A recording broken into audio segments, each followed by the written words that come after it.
After a difficult few years with COVID, inflation, tariffs, regular hard-working people like you and me need a change.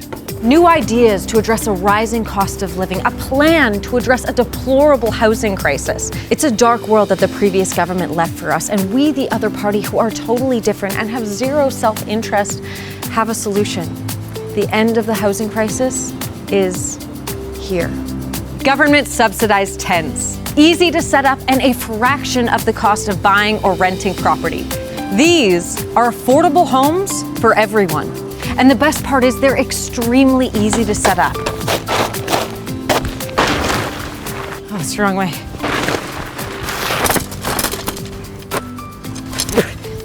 Where the hell does this go? Pin, layer, put it through the sleeve. Where's the fucking sleeve?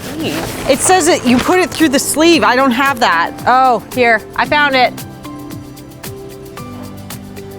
Oh, for God's sakes. Okay, come on. It's not, there's no way this is meant to connect. Okay. So what is this bit for?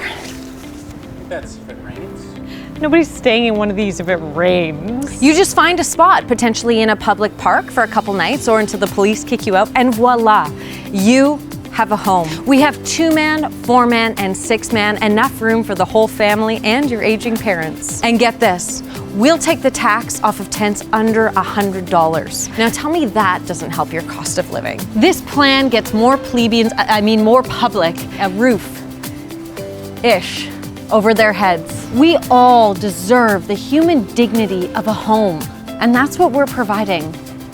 Minus the running water and toilet. For that, you'll have to use a bush or buy a donut from Tim Hortons to use their bathroom. Welcome to a new government that's doing everything it can, or at least the bare minimum, to make change. And hey, let's build together.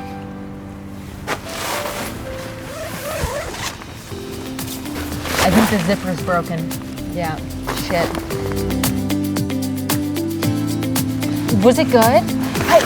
It felt like really like I was like an average Joe. Are we done? I want to go back into my mansion for a second. Oh God, can't believe anyone would choose to live in these.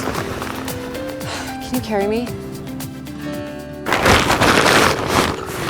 My team thought it would be a good idea for me to put my own tent away because it makes me more relatable. But what they failed to mention is that the tent is bigger than the bag itself. Is this like trying to fit my Range Rover onto my mini yacht? Impossible. Anyway, the sponsor of today's video, Ground News, is all about breaking out of your bubble and gaining other perspectives. There are people who don't have yachts. Why? It's an app and website that helps you navigate the information you're being bombarded with and think critically about the news you're consuming. Gathers articles from over 50,000 sources worldwide and shows you context such as political bias, how reliable the sources are, and who's funding them. Kind of like the taxpayers that just don't want to bend. God. As I was saying, Ground News is an awesome platform for comparing stories. Let's look at the story about Trump intending to cancel all the federal contracts with Harvard. This has been covered in a wide variety of ways, depending on the media outlet. Take a look at left-leaning Huffington Post. Right in the headline, they call his response intense and choose to focus on the Harvard president's perspective. And now let's compare with the right-leaning outlet. You see how the New York Post focuses on US President Trump's statements, allowing him to run the narrative? Have you ever thought about how we might be getting the same perspectives over and over because of manipulative algorithms? I mean, just as manipulative as my personal chef. Like, fine, I'll eat broccoli with my duck confit.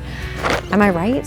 One of my favorite features of Ground News is the blind spot feed. It shows you articles that you might not otherwise be seeing. It's like that time I accidentally drank champagne from a glass flute. It was completely different than when I drank from fine crystal, and I'm so glad I gained that perspective. Start making sense of the information you're consuming. Give Ground News a try, subscribe, and get 40% off the Vantage plan by scanning this QR code or using my link, ground.news/Julie. Thank you so much to Ground News for supporting this channel. Thank you guys for watching and subscribing, and I'll see you next week.